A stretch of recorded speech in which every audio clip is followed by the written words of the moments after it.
Le président finlandais Sauli Niinistö a annoncé dimanche que son pays allait demander à devenir membre de l'OTAN. Et malgré l'hostilité de la Turquie, les alliés semblent en bonne voie de trouver un consensus.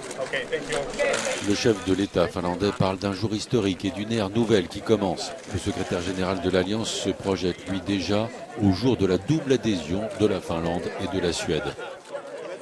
Jens Stoltenberg s'est exprimé à l'issue d'une réunion informelle des membres de l'Alliance à Berlin.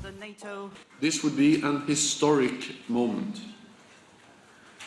Their membership Ce serait un moment historique. Leur adhésion à l'OTAN renforcerait notre sécurité partagée, démontrerait que la porte de l'OTAN est ouverte et que l'agression ne paie pas. and that aggression does not pay. Discussed our strong support for Ukraine. Finlande, Suède, si vous êtes prêts, nous le sommes. Le patron de l'OTAN s'est dit confiant de pouvoir trouver un moyen de rassurer la Turquie. Ankara reproche à la Finlande et à la Suède d'être trop conciliants avec le PKK, le Parti des travailleurs du Kurdistan. De leur côté, les Finlandais ont basculé dans le camp de l'OTAN depuis l'invasion russe de l'Ukraine.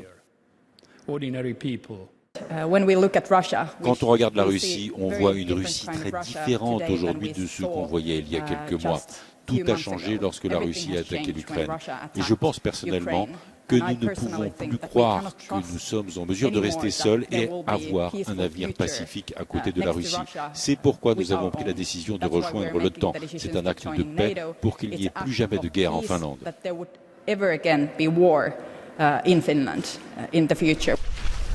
Le Parlement finlandais doit valider ce lundi le projet d'adhésion de l'OTAN annoncé par l'exécutif. Une large majorité des députés y est favorable. Les États-Unis ont déjà exprimé leur fort soutien à la candidature de la Finlande.